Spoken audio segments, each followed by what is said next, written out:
family mode. Hey, welcome, Fred Glick with Dave Fennoy, and Ask Dave Anything. That's what we're all about. Dave, how are you? I am doing just wonderfully. Just back from the Bay Area. I was in Sausalito over the weekend teaching my workshop, voice acting for video games. And the first weekend in June, I am heading up to Seattle.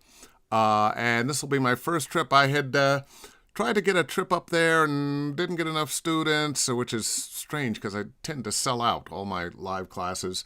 So there's still some spots, but I'm going up no matter how many students I've got. I've got several, but there is room in Seattle. And if you'd like to be a part of that Seattle crew, you live up in the Northwest, just visit davefennoy.com and go to the Steady VO tab, and you'll find it there. And then the following weekend, I'll be in Dallas, Texas, teaching at Cake Mix Recording Studios. And that has become an annual trip that's a lot of fun, and get to meet a lot of Texans down there who are doing voiceover. And we've had 3 or 4 that have taken the class, done well, and now moved to LA and have their careers going. So, And speaking of LA, there's advance notice here where you haven't yet secured the venue, but you may want to tell people. oh yeah, planning to do. I always neglect LA. I don't know why I end up doing that. But I'm planning to do a workshop, voice acting for video games, the weekend of July, is it 14th and 15th? I believe that is. That weekend, right in the middle of July. And once I've secured the location, it's on, baby. It's on. Yeah, July 14 and 15. And by the way, while we're speaking about it, events coming up, do we have dates for Backyard Jazz yet? We actually do. The first Backyard Jazz will feature Munyungo Jackson and the Jungle Jazz All-Stars. And that is going to be on July 1st, I believe. Let me look at my calendar here on my phone. And I believe it's July 1st. Yes, no, I guess that's... Oh, wait. Yes, July 1st. Okay, and a second date for Backyard Jazz? We don't have the second date yet, but we're working on who we're going to get. I think the second date is going to be an old school R&B party. Nice. We do these for charity, so it will cost you some money, but it's a hell of a deal. You get a couple hours worth of music in 2 sets, and all the food and booze you can eat and drink. Of course, we don't want to send you away too drunk, but it's a good time, Sunday afternoon party.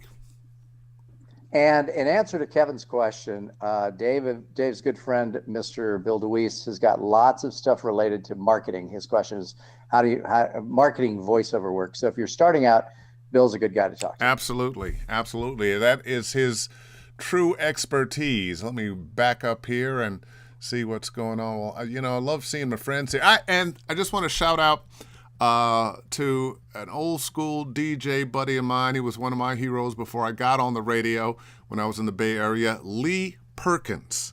He used to be the afternoon guy at KSOL. It was the #1 station in the market, and he was the man. And he popped a note in on Facebook and said, hey, how can I see you? How can I watch this thing? And it was an honor to have one of those old school guys. He was one of the guys I listened to that I learned from.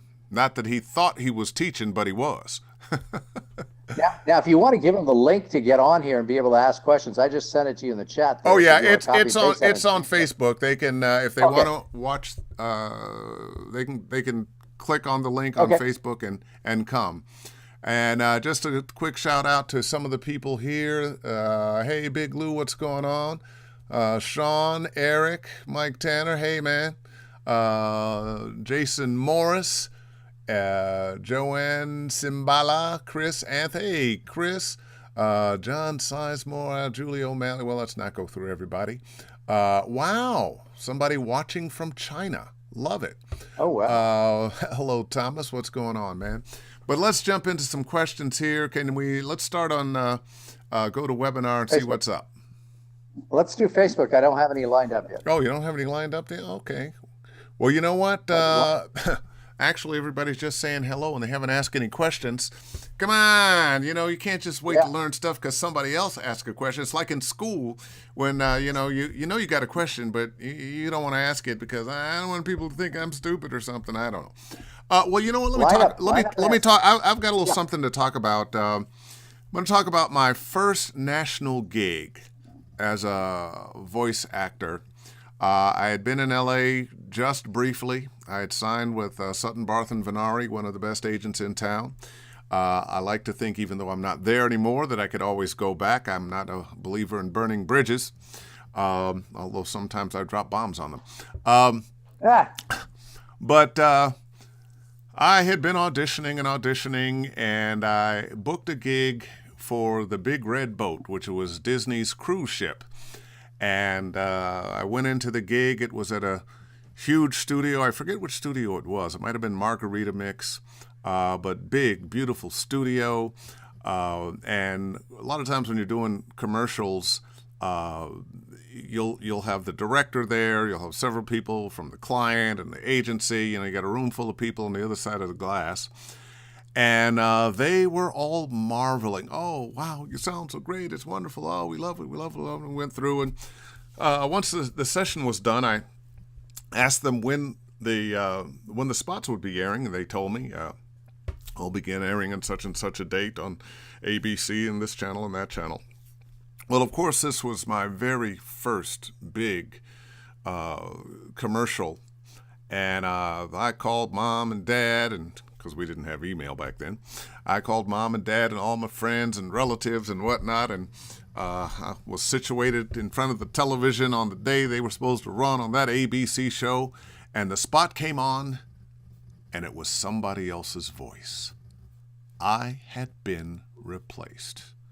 I was ooh. mortified. It was horrible. Terrible, terrible feeling, especially for your first gig. But in retrospect, I want to say it's probably one of the best things that ever happened to me because I got that kind of disappointment out of the way early. And the lesson in that is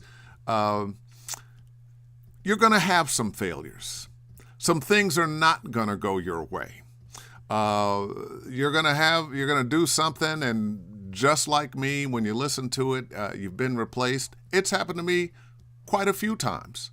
But by the same token, I've been the voice replacing quite a few other people.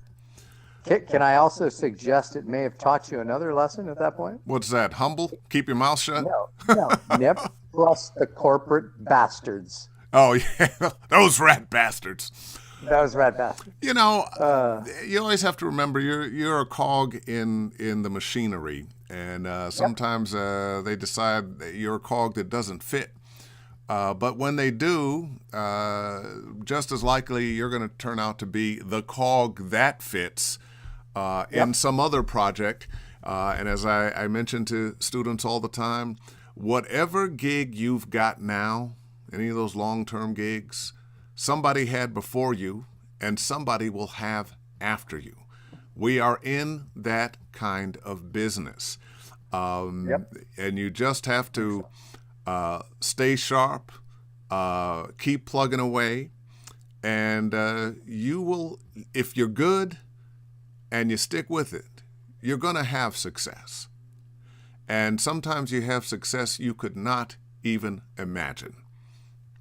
So, that said, line up your good story. Good story that happened to your first national gig. Yeah. I have a friend of mine had a featured part in a Woody Allen film, and got invited to the premiere in New York. Took his girlfriend in. I think he even got his parents there. And when they got there, the final cut included him in 2 group scenes. All his speaking lines had been cut. Wow.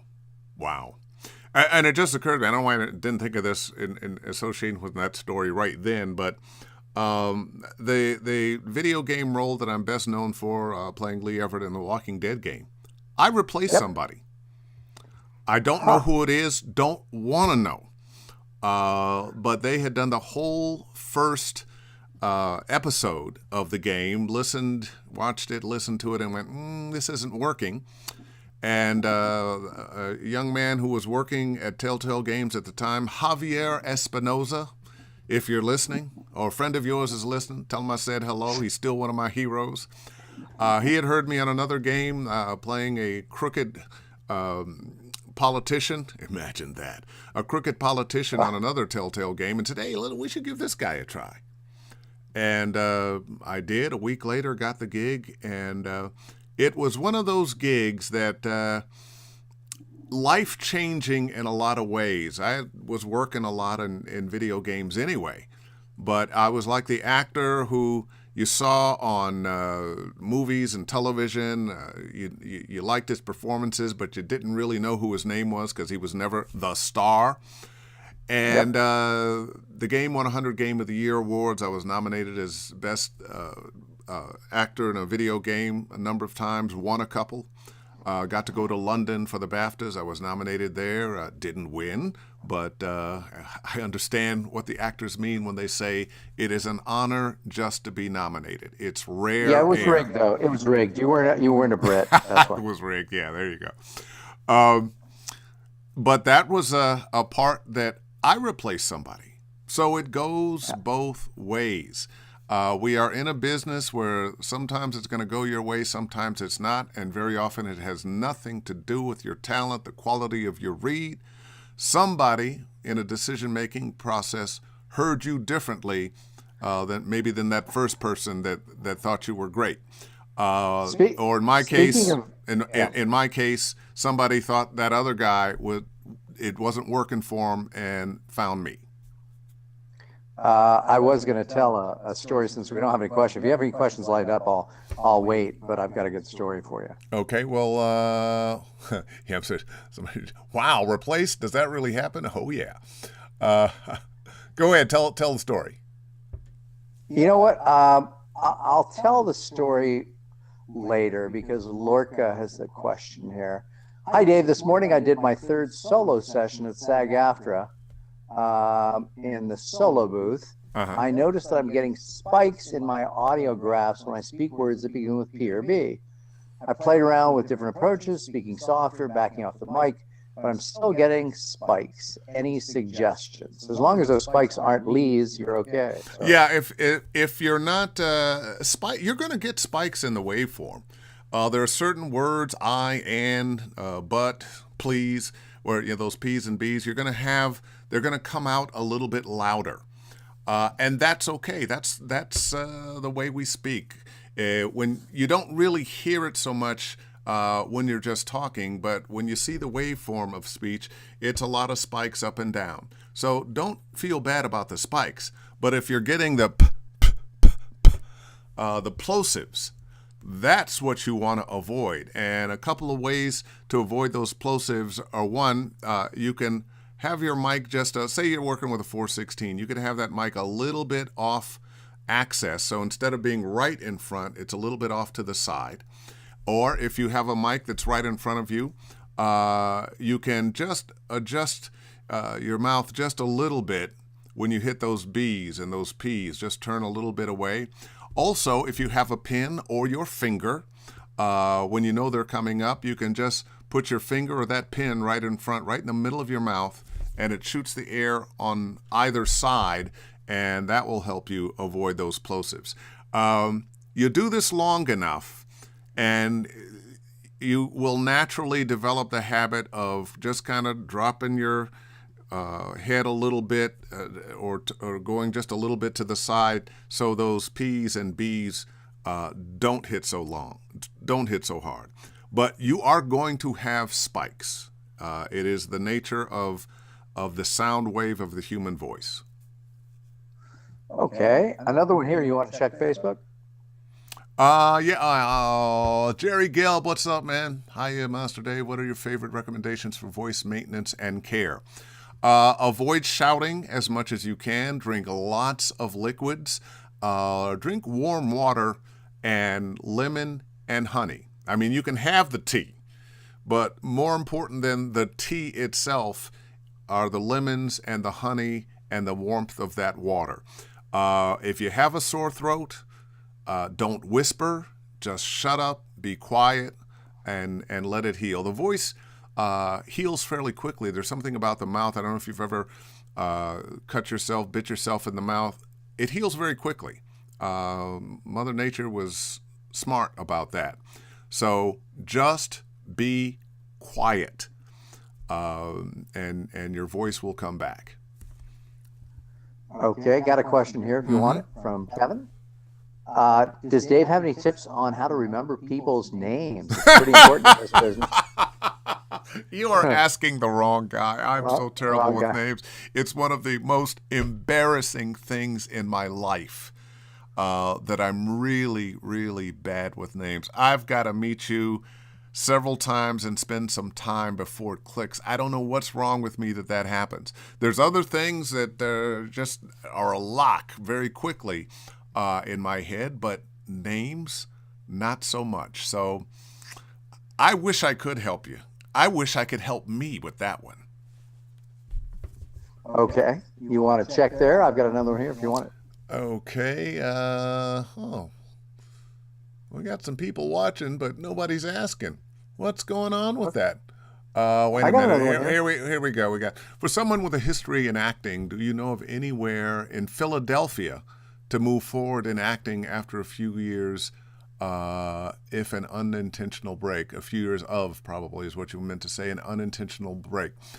Well, I don't know Philadelphia at all, but I do know Google, and I would Google theaters in Philadelphia. I would Google agents, acting agents in Philadelphia. I would Google production companies for television and movies in Philadelphia. I would Google acting coaches in Philadelphia, all things acting with Philadelphia, and start your search that way. And I know it's Ask Dave Fennoy Anything, and I'm happy to, make those suggestions.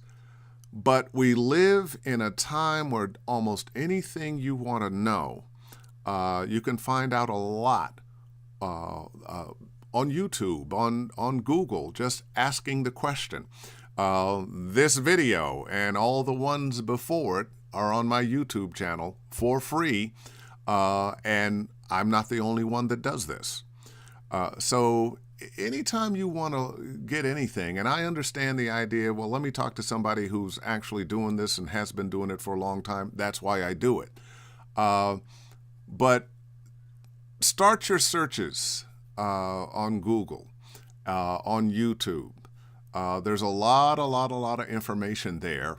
And even if, this person's saying this and this person's saying that, after a while you can, you could ask me, well, I saw this on YouTube. What do you think? I'm happy to share.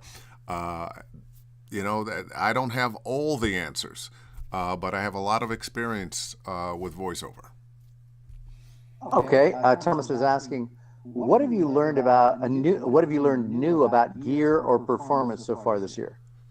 New about gear or performance. Okay, you're going to give me an opportunity to talk about something that is coming.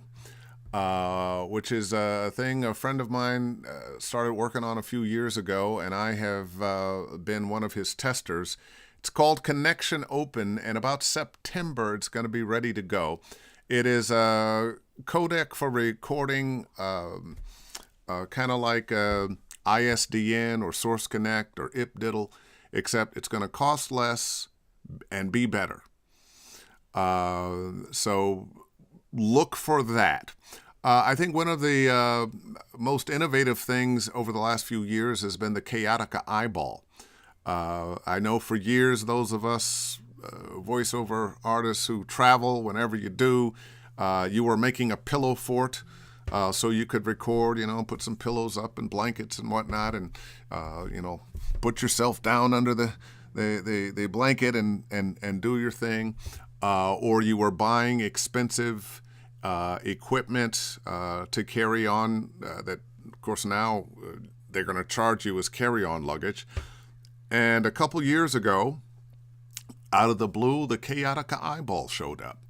And I was very skeptical at first. They sent me one, and I didn't like it at first, but I was using it wrong. I was trying to put my face too close to it, thinking that, well, I'm too far away. But all you have to be is about 6-8 inches away from the opening, the eyeball itself, and it works fantastic. Now, your room has to be quiet, but what you're really trying to do is eliminate the sound bounce. You want a room that is mostly dead. You don't want sound bouncing around and giving you that echoey sound that we all hate. I think that's one of the best things going. Something may present itself. I may remember something else after that a little bit later on, but right now that's it. Okay. Again, got another one here, but you want to check Facebook to give Go them for it. equal Go time? for it. Okay. Best way to avoid a sing-song delivery when the script is sing-songy to begin with? Well, first of all, I'm not sure there's any such thing as a sing-song script. That's just words on a page. I'm not going to blame the script. There is such a thing as bad writing. I will grant you that. But I'm not sure there is such a thing as a sing-song script. When you're giving a sing-song delivery, the first thing I think is you're not connected to what you're saying or actually even who you are.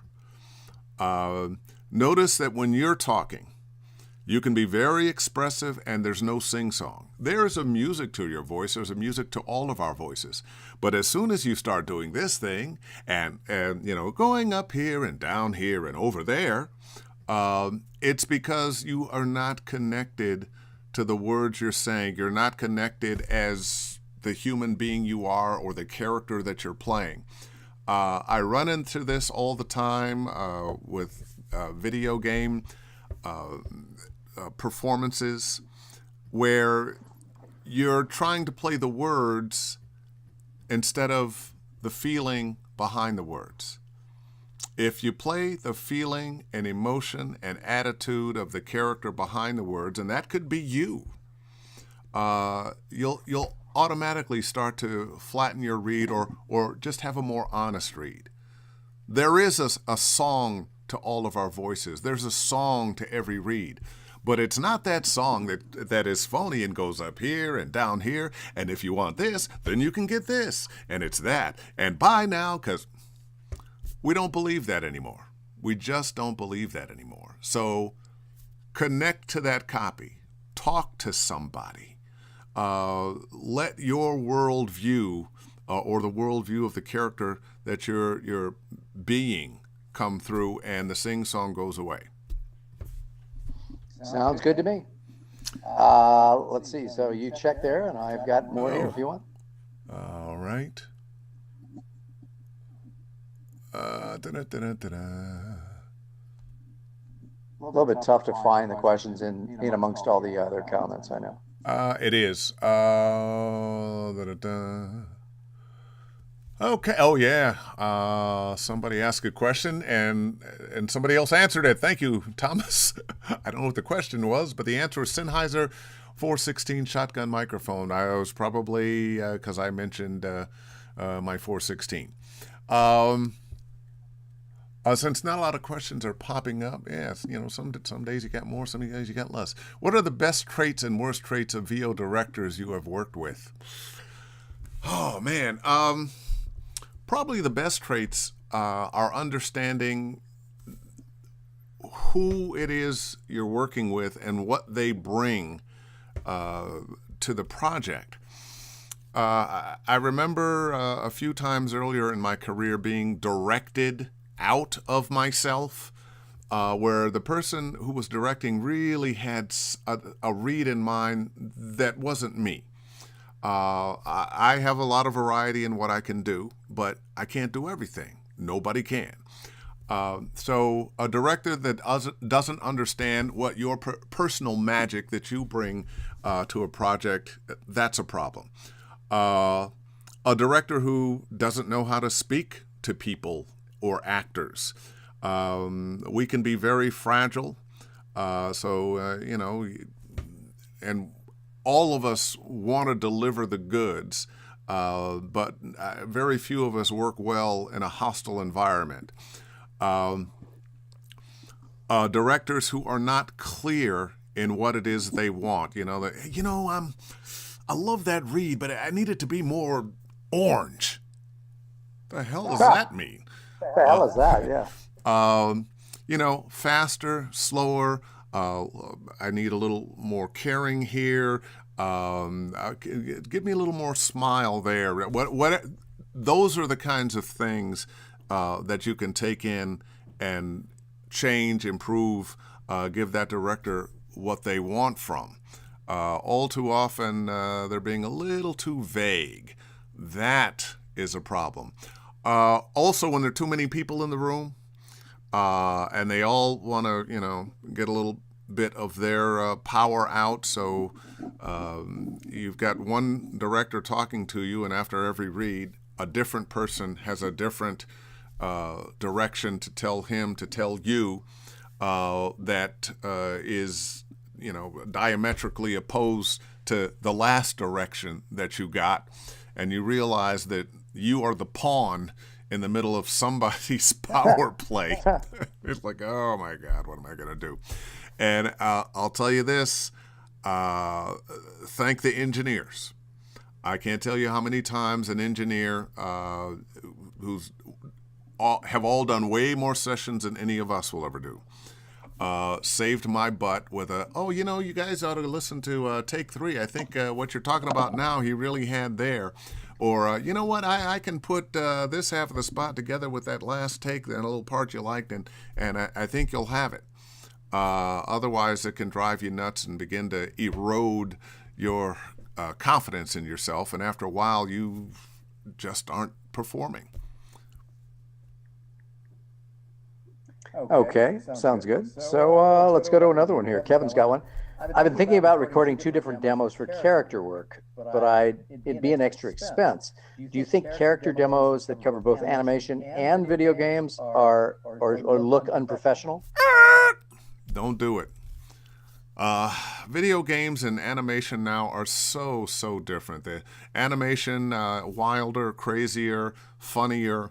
Video games, more drama, and I mean, it's still character work, but when it's funny, it's a different kind of funny. It's more adventure, comedy type funny from movies than funny from animation. So it's a little has a little more ring of reality to it in video games than animation. So no, don't try to put them. The people who are doing animation don't want to hear the video game stuff, and vice versa. Okay, Jim's asking, when you voice a character well above or below your normal timbre, any tips to avoid strain or limit the time straining?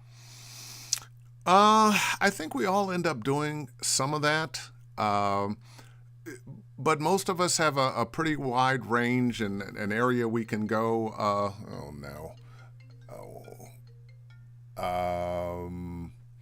Have an area we can go. That was my agent calling.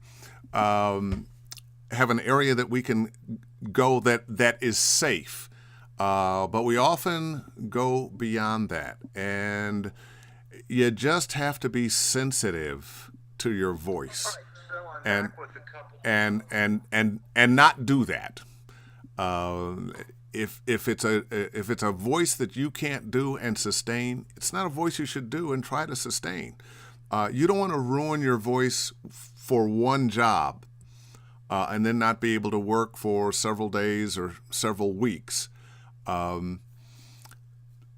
It should have a certain level of comfort. There can be a little strain, but don't push it too far. Don't push it too far. Your voice is too important over the long run to mess it up in the short run. Bill, when he does demos, always tells people to, especially if you're starting out at do-it-yourself style, to transcribe national commercials or things that you find on YouTube or iSpot.tv. Um, Question here from Thomas, and I don't think you do this either. Do you write your own scripts for your demos, or do you have another professional do it? No, Never. no. Now there was a time early in my radio career where I was a copywriter, and I wrote a lot of copy for a couple of radio stations back in the day. But I don't consider myself a copywriter now, and I certainly don't. It's not something I do on a regular basis. What I suggest would be that transcribe actual commercials. Remember those things? They were on paper. They were called magazines. I haven't seen one in a while. But Yeah. there's a lot of copy. The same copy that you see on television or hear on the radio is in there, just more of it. And you can find magazines and do that. Or, like you say, transcribe from television, go to YouTube and commercials and iSpot and transcribe. For video games, when I'm working on a demo for somebody, I take actual copy and I'll do a little rewrite, change some of the names, change a little bit of it, try to alter it in a way that it fits the person who's going to be doing the demo. But it's coming from actual games. It's real script, so it will have more of the ring of truth on their demo. So no, don't try to be a writer unless you really are a good writer. And this one is kind of related. So Kevin's asking, when you're recording at home, how much are you taking into account what others will sound like in a project? You know, when I'm teaching, I'll often mention to people, listen, don't do this because everybody else is going to be doing that. And, find another way to bring out that whatever it is that is not the cliche. But when I am working, I want to give them the best Dave Fennoy I can give them. The things that I do well, the things that's what I want to give them. I figure there's no better Dave Fennoy than the actual Dave Fennoy. And when you want Dave Fennoy, I'm going to give you Dave Fennoy. Yep. And I really feel like we all will have better careers. We'll actually make more money in the long term when we are being ourselves. I know a number of people who have the ability to mimic famous actors and cartoon characters, and that's wonderful, and you're going to make some money doing that. But in the long run, your career will have its most longevity if you are the voice that other people would like to imitate.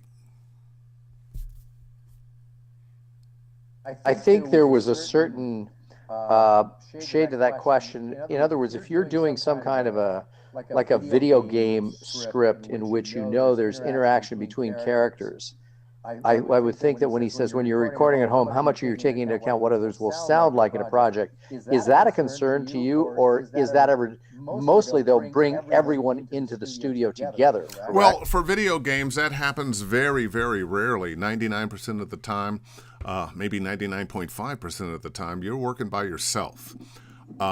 Which is one of the challenges of video games is to take those words off the page and put yourself, while you're in this box with a microphone, put yourself in the action, because there's no blocking, there's not another actor there with you that's bouncing energy off of, and you have to create all of that in your mind to have it come out in a natural, real way.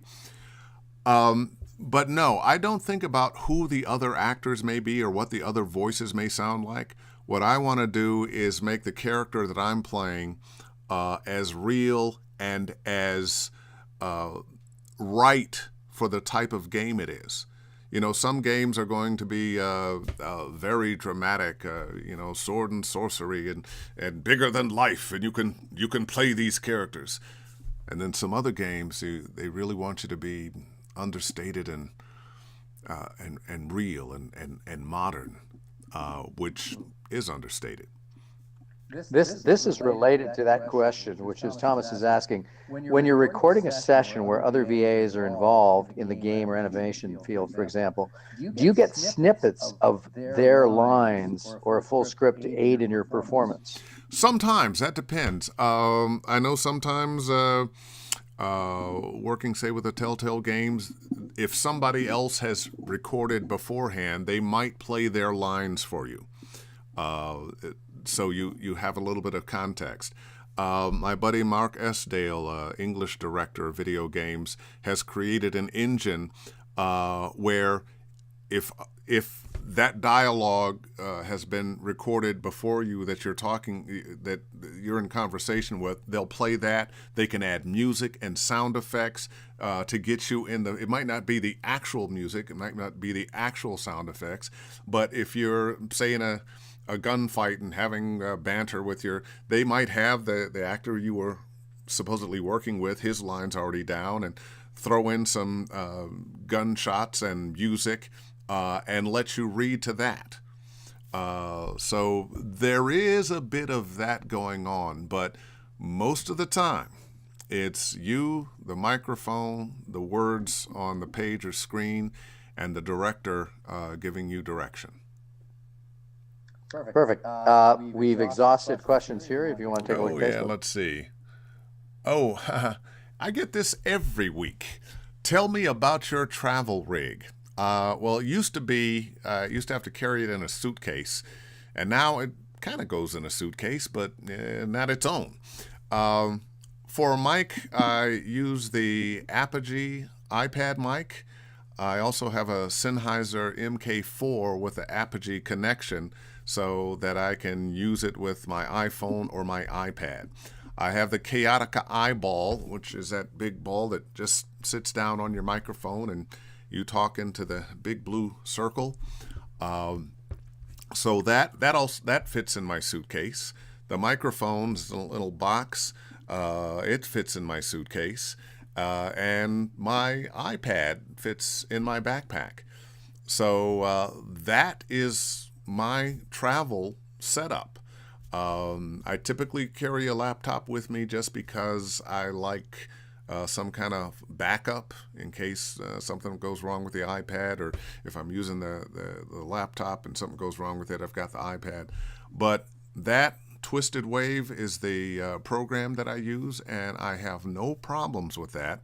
And now, even since we have IpDiddle, Source Connect, and coming soon, Connection Open, you're going to want to check this out. When believe me, I'll let you know when it's actually there. It's going to amaze you, Connection Open.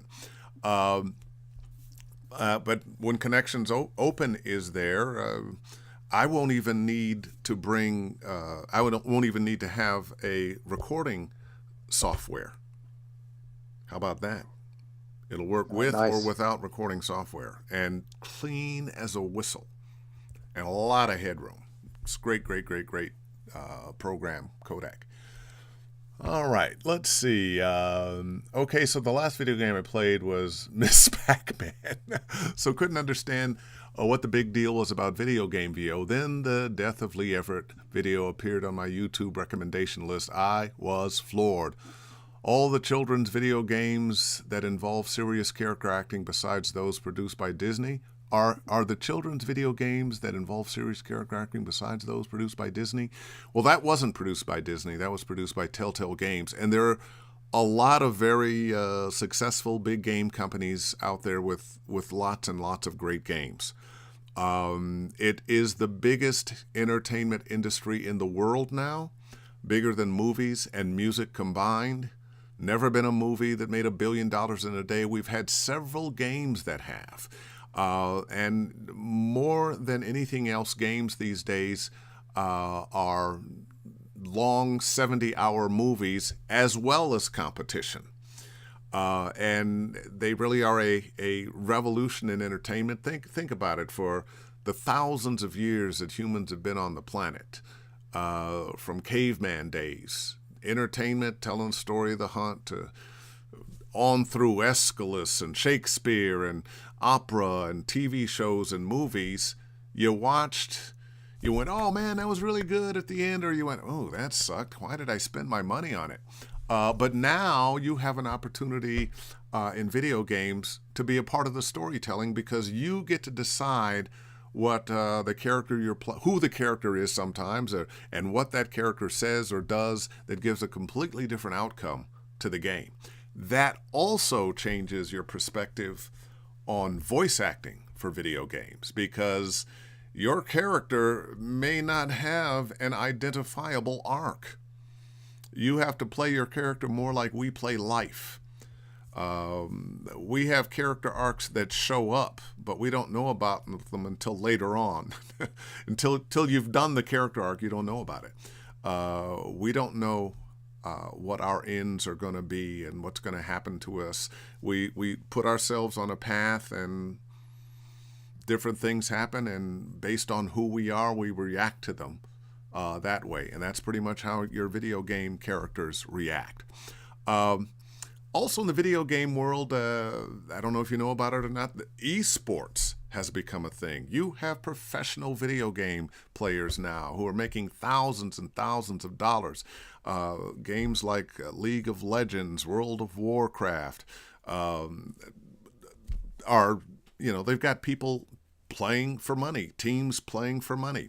There are colleges now that are recruiting video game players, so they have great video game teams at colleges now. Yeah, it leaves you scratching your head, doesn't it? Not just basketball and football. Huh? Yeah, not just basketball and football. Video games are way bigger than most people think about, and we hear about it in the news mostly when some kid shoots up a bunch of other kids. In this last shooting down in Texas, I heard several politicians say, well, it's the violent video games and da-da-da. But how do we explain the violence that was before the video games? Yeah. Good questions. All good questions. So question, following up on a previous statement you made, do you use an iPad or an iPad Pro with that setup you were describing? Well, I have an iPad Pro, but a regular iPad will work just fine. And Pro Tools, Twisted Wave for your iPad or your iPhone is $10, and it's designed for us. It's designed for voiceover. Got it. Is there an iPad version of Adobe Audition or not? That I don't know. Don't know. I imagine there are some. As a matter of fact, I do know there are some sophisticated recording programs for iPads and other types of pad devices. I like Twisted Wave because all the bells and whistles are our bells and whistles, as opposed to all the kinds of things that you might need if you want to bring your piano and guitar and your trumpet and your saxophone and all that stuff. Yeah. Okay. Melvin's asking, how do you discover new equipment releases, i.e. website reviews, equipment manufacturers contact you? You get a lot of that, but how do you discover new equipment in addition to people just sending you stuff going, hey, Dave, try this? Well, people advertise. And, we're in a world now where if you have looked at microphones, now suddenly in your email and your Facebook, you're going to be getting microphones when people are trying to advertise them. I see new microphones or even microphones, the microphones are new, but the companies aren't new. But I see a lot of new companies with their microphones and recording software, and it just shows up in my email or on Facebook. From time to time, Neumann will send me a little something about a new microphone they have. Do you want to try it? And send it to me. And I try to hold on to them long enough they forget I've got them, and sometimes they do. Love it. Sometimes they do. But when we talk about equipment every week, and the thing I'm going to say is Um, I know when I was playing tennis a lot, and I'd like to get back on the court, but I've been too busy. But when I was playing tennis a lot, when I'd miss a shot, I'd always look at my racket. It wasn't the racket; it was me. Yeah, we got a hashtag in Bill's group. It's not about the gear. Yeah, it really is not about the gear. You want to have good gear, but the difference between, I've got microphones that cost several $1,000s, and they're great and they're wonderful. But most people don't actually hear the difference between that more expensive mic and the decent $250 mic. This mic I'm talking into right now, this little Apogee for $250 is a great mic, and it's very good. So don't get hung up on, oh, I got to have this microphone or it's just not going to work for me. I have a bunch of mics because I've been doing this a long time, and I've had the opportunity and the wherewithal to try a lot of things. Some things have just been sent to me. Some things I've purchased. But especially when you're starting, get the best equipment that you can afford, and then rely on your skills. If you've got a nice little used Neumann 103, TLM 103, and you're good to go. You're good to go. Yep. Kevin's asking, how often do you bring up suggested changes to a script? Occasionally. Typically, the writing is pretty good.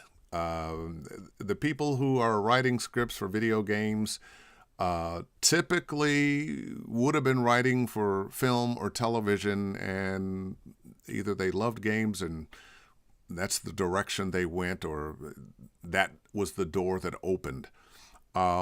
Typically the writing is pretty good, or at least it fits whatever the genre is. Some games are a lot more involved than others.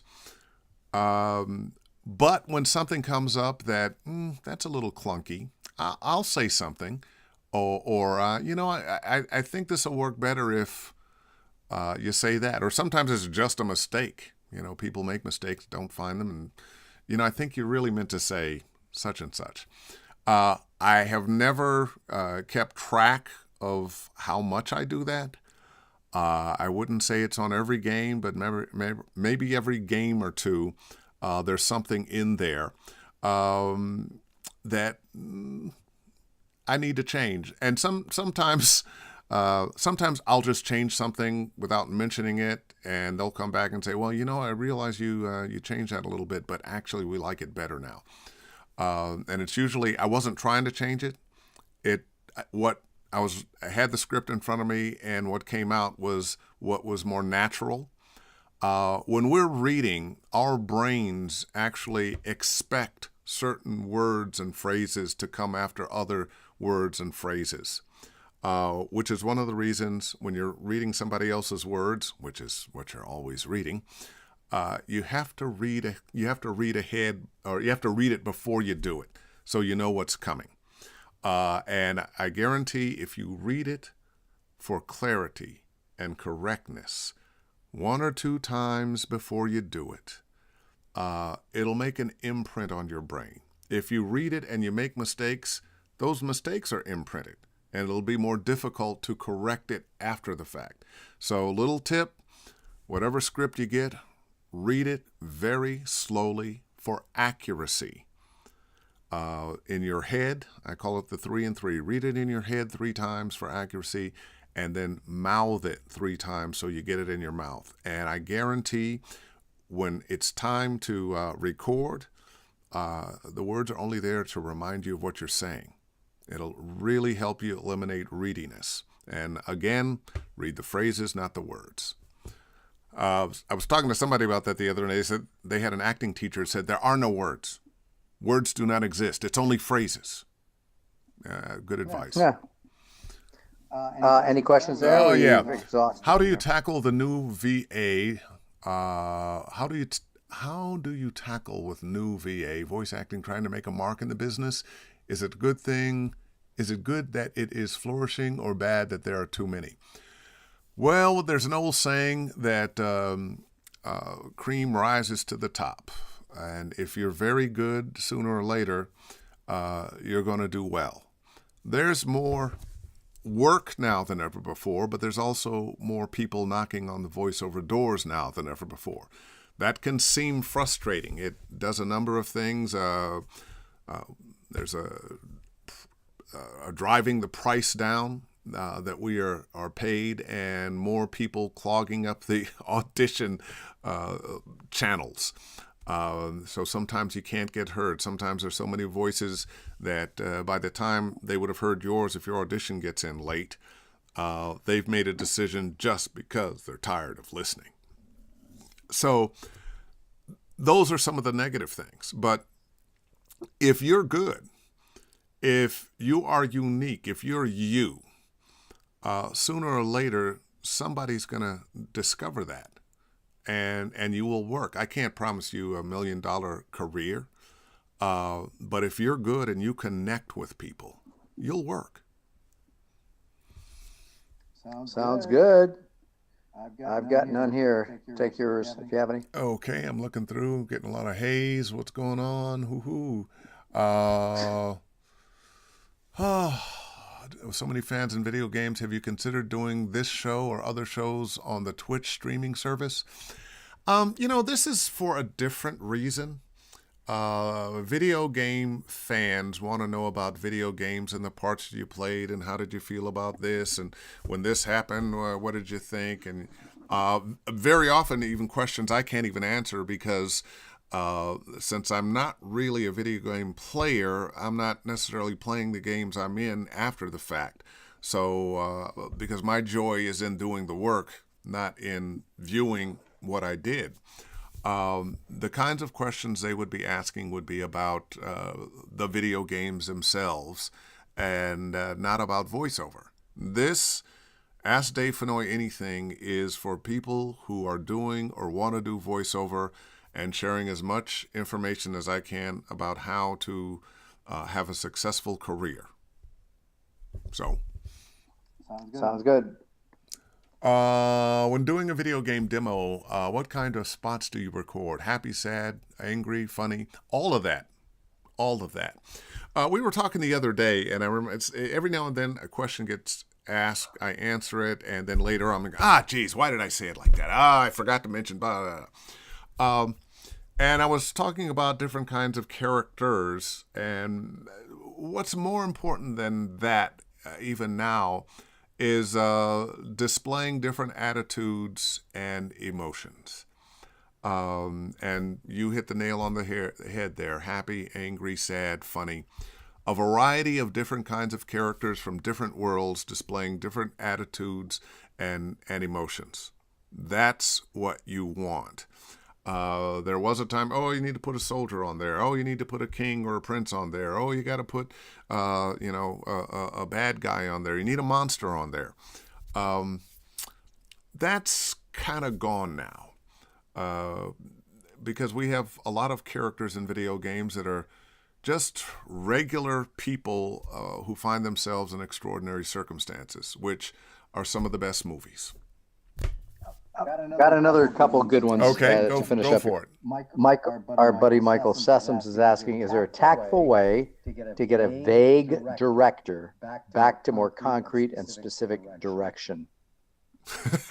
No one's ever had that problem. I think everybody's had that problem. Sometimes directors don't know how to talk to an actor. Sometimes their language for getting you to do what they want you to do, you don't understand because of that. I think when you're, like you say, my philosophy is when you're working on a project, you are one of the cogs in this machine. And if that other cog that you're talking to, you don't understand, I think you need to let them know that, but in such a way that you're not, messing with their ego, because you don't want your ego messed with either. If you think you understand, but you're not sure, ask that question in that way. Are you asking me to do ABC, or did you mean da da da da? And I'm not quite sure I understand what you're asking me for. Could you tell me in another way? Give me an idea. And personally, if it's that crazy, I'd ask for a line read. Well, give me a line read. Because we are artists, but we're also technicians, and sometimes the easiest way to get through a difficult situation like that director has something in his head that he wants to hear that you're not giving him. Ask him to, say it the way you want me to say it. And he does, you do, you move on, and no harm, no foul. I'm just thinking about all my actor friends and how I think that they're scared to ask or say that because they think that's so non-actor-ish to ask for a line read. Well, yeah, there are people who say that. Oh, no. Oh, don't give me a line read. Now, I'd be insulted, too, if every time, with every line, the director wants to give me a line read. And you do run into directors who really would like to be doing what you're doing. And a lot of times that happens. And there are times that I've worked with directors who are also voice actors who hear it in their head the way they would say it. And they're asking you for that. But I also know very many voice actors who are directors who understand, look, each actor's bringing their own special magic to this project. Time out. Some people who are new to the business or may not have heard the term, please define line read for them. A line read, that's when you have a line that you're supposed to say. And Hey, Dave, I want you to save it like this. Hey, now come into the room. Yeah, exactly. Well, yeah, that's what I was going to say. You have a line that you were supposed to say, and you've said it a few times, and they didn't like the way you said it. They didn't like the music of how you said it, the rhythm of it, or where you paused, whatever it was, and they want you to say it in a particular way. So they went that way. No, I want you to say it, they went that way. So you go, okay, I don't know why he says it like that, but they went that way, and then you can go on to the next thing. Okay, last question here, I think, for the night from Jim. Oh, wow. That hour went by fast. It did. Given the global scope of video games, are they produced primarily in English? And if so, are they dubbed into other languages audibly or with a graphic translation, kind of like movies, with subtitles on the screen? Well, there's a lot of localization, and that is redubbing games, movies, television shows into a variety of languages. And so that happens. That is what happens. You may be doing a game in English, and it is being dubbed into Spanish and Portuguese and French and German and any number of other languages around the world, because this is a world business. I think we've gotten right to the end of our time. Okay, let me just quickly see here if there's another. Oh, this is an interesting one. I'm sorry. Do you think it's at all possible to live on the road as a digital nomad around the country or around the world and still have a good voiceover career as long as there's a solid internet connection? Yeah, I actually do. It's going to limit some of the work that you can do. The people who want you in their studio, say the AAA video games, who want you in the studio, you're not gonna get that work. But if you're doing corporate NAIR and e-learning, and maybe some commercials that if they're going to direct you, they're directing you from your studio. Yeah, I think you could do that. I know a number of American voices living overseas now and working all the time and doing just fine. So yeah, you can do that. Good question. Very good question. And again, like I have a lot of trips coming up over the next 4, 5, 6 months because I've got a connection with a guy who works for a cruise line, and so therefore I'm really concerned about one thing and one thing only. What's the quality of my internet connection? Absolutely. Absolutely. And somebody needs to come up with a personal internet box, that I don't know how it works because That'll operate in the middle of the ocean between Fiji and Hawaii. Yeah, exactly. Because there are places on the planet. There's places in this country. There's places down the street where the internet sucks. Good place to end on a happy note. All right. Well, thank you. Hey, everybody. Thanks everyone for being here. Thank you. Oh, thank you. And visit me. Check out the my YouTube channel, Dave Fennoy Training YouTube. VoiceOverPhD.com. VoiceOverPhD.com if you'd like to get all the webinars that I've done over the past couple of years and a couple of live voice acting for video game workshops. So great to see you. Thanks for stopping by. I'll see you next Wednesday. Bye now. Sounds good, folks. See you next. Bye.